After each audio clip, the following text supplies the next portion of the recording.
Hey guys, welcome to cloud DevOps engineering journey. आज हम discuss करते हैं EBS, elastic block store. EBS बहुत इंपॉर्टेंट है guys, day to day activities में आपको जानना बहुत जरूरी है।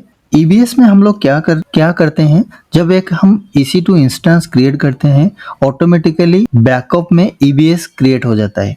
तो EBS day to day activities में क्या होता है कि आपका डाटा बैकअप के लिए हेल्पफुल होता है, ऑटोमेटेड स्नैपशॉट बनाने के लिए हेल्पफुल होता है, जैसे कि EBS seamlessly integration with EC2 instance and encryption मतलब गाइस आपका data protect against unauthorized access, how to protect your data.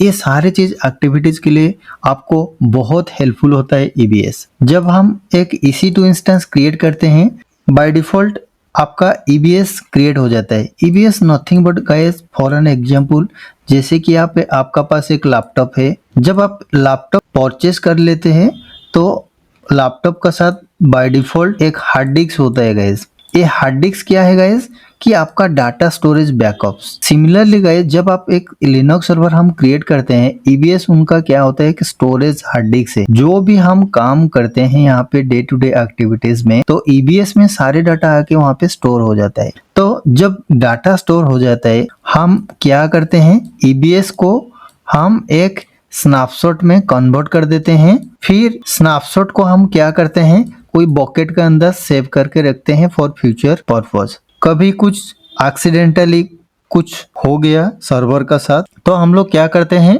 कि उसको फिर रिस्टोर कर देते हैं, कहाँ पे ना, सर्वर का अंदर। EBS में आपको क्या बेनिफिट होता है, डे टू डे एक्टिविटीज में आप जो भी टास्क करते हैं, तो वो सारे चीज टास्क आपको डे 1, डे 2, डे 3 बेसिस में आपको सारी चीज बैकअप स्टोर होके रखते हैं, कहाँ पे, S3 बकेट में। तो हम डिस्कस करते हैं सारे चीज EBS का बारे में one by one, so that आपका सारी चीज डाउट क्लियर हो जाएगा। EBS बेसिकली होता क्या है guys, EBS provide a storage volume. आपका एक स्टोरेज वॉल्यूम प्रोवाइड करते हैं। स्टोरेज नथिंग बट, जैसे कि मैंने आपको बताया कि लैपटॉप जब आप परचेज करते हैं, आपका लैपटॉप का हार्ड डिस्क 1 TB होता है, 500 GB होता है। सेम चीज जब हम एक EC2 इंस्टेंस क्रिएट करते हैं, यहाँ पे सिलेक्ट करते हैं कि हमारा जो रिक्वायरमेंट होता है, मुझे 8 GB चाहिए और 16 GB चाहिए और 32 GB चाहिए। Based on our project requirement हम सिलेक्ट करते हैं EBS वॉल्यूम। तो सिमिलरली गाइस, ये क्या करता है, बेसिकली आपको it offer persistent and high performance storage that can be used variety of workload including database, file system and enterprise application। Basically क्या होता है, persistent means data remains intact even after associated with EC2 instance is stopped or terminated। ये सबसे benefit होता है। For an example, हमारा पास एक EC2 instance है। जब हम EC2 इंस्टेंस को स्टॉप कर देते हैं, फॉर एग्जाम्पल स्टॉप हम लोग करके रखे हैं एक सर्वर को, तब EBS जो वॉल्यूम होता है वो आज इट इज रहता है। आपका सारे चीज डाटा बैकअप यहीं पे रहता है गाइस। जब हम डिसाइड करते हैं, आपका टीम, आपका मैनेजर डिसाइड करते हैं और कोई आपका हायर अथॉरिटी डिसाइड करते हैं कि ये सर्वर को आपको टर्मिनेट करना है। जब टर्मिनेट करते हैं, ये EBS वॉल्यूम को हम लोग क्या कन्वर्ट कर देते हैं, स्नैपशॉट में कन्वर्ट कर देते हैं। ऑलरेडी आप सारी चीज जान चुके हैं गाइस, ये कैसे बनाना है स्नैपशॉट। तो स्नैपशॉट कन्वर्ट कर देते हैं, फिर स्नैपशॉट को परमानेंटली कहाँ पे रखते हैं, S3 बकेट में सेव करके रखते हैं। जब इसको हम टर्मिनेट करते हैं, तो आपका डाटा आज इट इज रहता है। जब चाहे सेम डाटा को आप रिस्टोर कर सकते हैं, नया सर्वर बना सकते हैं। बहुत सारी चीज हेल्पफुल होता है EBS में। तो सिमिलरली गाइस, आप यहाँ पे देख रहे हैं एक point, EBS support snapshot which are point in time copies volume that can be used for backup, restoration and creating new volume. उनका मतलब क्या होता है, एक सर्वर में आप काम कर रहे हैं, ये सर्वर आप स्टार्ट किए 9 AM को स्टार्ट किया, फिर आप कंटिन्यूसली यहाँ पे सर्वर का साथ काम कर रहे हैं, हो गया आपका 12 PM। जब 12 PM तक जितना भी आप काम किए हैं गाइस यहाँ पे, तो सारे चीज डाटा ये क्या करेगा, पॉइंट इन टाइम मतलब होता है जब तक आप काम किए हैं सारे चीज डाटा ये EBS वॉल्यूम में स्टोर करके रखेगा। मतलब आप हार्ड डिस्क, आप जैसे सोचिए आपका लैपटॉप का हार्ड डिस्क में कुछ काम कर रहे हैं, जब आप सेव कर दिए कोई भी फाइल, तो ऑटोमेटिकली सारे फाइल सेव हो जाते हैं। सेम आज इट इज यहाँ पे ऑटो सेव होता है। तो सारे चीज डाटा आपका यहाँ पे ईवीएस में सेव हो जाता है। तो अभी आपको क्या करना होता है, जब आपका काम कंप्लीट हो जाता है ईबीएस को आप कन्वर्ट कर देते हैं स्नैपशॉट में। तो ईबीएस से आप क्या कन्वर्ट कर देते हैं, स्नैपशॉट कन्वर्ट कर देते हैं। फिर स्नैपशॉट को स्टोर कर कहीं पे भी आप रखते हैं, S3 हुआ कोई भी। तो ऐसा ही होता है। तो यहाँ पे आपको सारी चीज वो क्या हेल्पफुल होता है, backup, restoration, creating new volumes, ये सारी चीज। तो ईबीएस में हम जब लैब करेंगे ईबीएस में, तो ईबीएस में आपको क्या क्या बेनिफिट होता है, एक ईबीएस से आप स्नैपशॉट बना सकते हैं, स्नैपशॉट क्रिएट कर सकते हैं, एक न्यू वॉल्यूम क्रिएट कर सकते हैं। न्यू वॉल्यूम मतलब आपका पास एक लैपटॉप है, यहाँ पे लैपटॉप में आपका 500 GB आपका है क्या स्टोरेज है।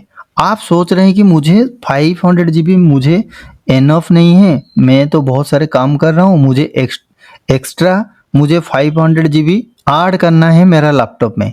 ये आपका extra 500 GB।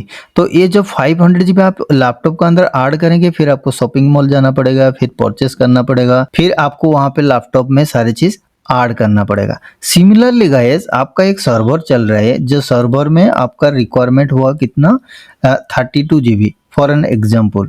For near future में आप सोच रहे हैं कि 32 GB मुझे एनफ नहीं है और 16 GB मुझे ऐड करना है। तो ये 16 GB क्या होता है, यहाँ पे ईबीएस में एक न्यू वॉल्यूम आप क्रिएट कर सकते हैं। जो 16 GB आपको अटैच कहाँ पे करना है, आपका एग्जिस्टिंग सर्वर का साथ, EC2 VM है, उसका साथ अटैच करना है। तो ये सारी चीज मैं आपको प्रैक्टिकल लैब में दिखाऊंगा, कैसे वॉल्यूम क्रिएट करते हैं, कैसे अटैच करते हैं। फिर आपको जब अटैच हो जाता है, कभी कभी मुझे रिक्वायरमेंट हो गया, उसको डिटैच कर देते हैं। क्या डिटैच करने का बाद क्या फिर हम लोग अटैच कर सकते हैं सेम वॉल्यूम को एग्जिस्टिंग सर्वर में। ये सारी चीज क्वेश्चन आपका बहुत सारी चीज आता है जब आप प्रैक्टिकल करते हैं। तो ये सारी चीज सिनेरियो भी गाइस आपको डे टू डे एक्टिविटीज में होता है। कभी कभी आपको सिनेरियो आता है कि ये सारी चीज बना के रखिए, ये सारी चीज रिक्वायरमेंट है। जब आपका पास सारे चीज वॉल्यूम एग्जिस्टिंग वॉल्यूम है, आप अटैच करना है कहाँ पे, एग्जिस्टिंग EC2 इंस्टेंस में, और आपका लिनक्स सर्वर में और विंडोज सर्वर में, कहीं पे भी आप अटैच कर सकते हैं based on your project requirement. यहाँ पे लिखा है guys, EBS volume block storage device that can be attached to EC2 instance. Each volume can be mounted as a device and used for persistent storage. आपका जब server stop हो जाएगा, कोई server terminate करना है आपको बेस्ड ऑन योर रिक्वायरमेंट, फिर भी आपका सारे चीज EBS में डाटा रहता है, आप उसको बैकअप रख सकते हैं फॉर फ्यूचर पर्पस गाइस। अभी हम डिस्कस करते हैं व्हाई EBS इज रिक्वायर्ड। जैसे मैंने आपको बताया था, EBS बेसिकली रिक्वायर्ड होता है data backup, encryption, automated snapshot, disaster recovery, high availability, seamlessly integration with EC2।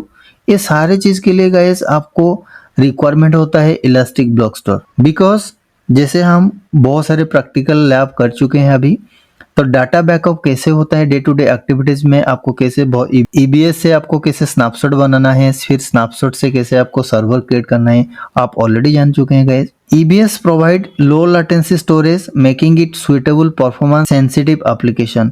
आपका लो लेटेंसी मतलब होता है आपको क्विकली फास्ट एक्सेस होता है। तो आपका पास जो EBS में डाटा रहता है, आपको क्विकली रेस्पॉन्स मिलता है। आप जब चाहें, जब रिक्वायरमेंट होगा ऐसा कि आपको वॉल्यूम को रिसाइज करना होता है, तो वॉल्यूम जब रिसाइज करना होता है, क्या आपको डाउन टाइम रिक्वायर होता है? नहीं होता है। मैंने आपको ऑलरेडी लैब में दिखा चुका हूँ सारे चीज, बट ये सारे चीज कॉन्सेप्ट आपको बहुत जानना बहुत जरूरी है आज ए थियोरी पॉइंट ऑफ व्यू। तो ऑटोमेटेड स्नैपशॉट भी आप डे टू एक्टिविटीज में आपको शेड्यूल करना पड़ता है कि जो भी मेरा काम हो जाए वो ऑटोमेटिकली स्नैपशॉट बन जाएगा। फिर स्नैपशॉट बनने के बाद वो S3 स्टोरेज बकेट में ऑन डे वाइज वो स्टोर हो जाएगा। सबसे बड़ा बेनिफिट होता है EBS seamlessly integration with EC2। जब हम एक सर्वर क्रिएट करते हैं, ऑटोमेटिकली एक EBS क्रिएट हो जाता है and EBS is tightly integrated with EC2। मतलब EBS सर्वर का साथ फुल डिपेंडेंट है, providing seamlessly experience for attaching, detaching and managing volume. हम जब चाहें तो आप वॉल्यूम को अटैच कर सकते हैं, जब हम लोग का रिक्वायरमेंट नहीं होगा वॉल्यूम को डिटैच भी कर सकते हैं, फिर हम लोग वॉल्यूम ऐड भी कर सकते हैं based on your requirement. I hope so guys, now अभी आपको सारी चीज क्लियर हो गया एक्चुअली EBS क्या है and why EBS is required in your project. Thank you. If you are into tech and want to stay ahead of the game, then you have got to subscribe and like to the Sai Raj Tech Cloud YouTube channel. Don't miss out on the latest tech trends and tips. Hit that subscribe button now and join the tech community at Sai Raj Tech Cloud.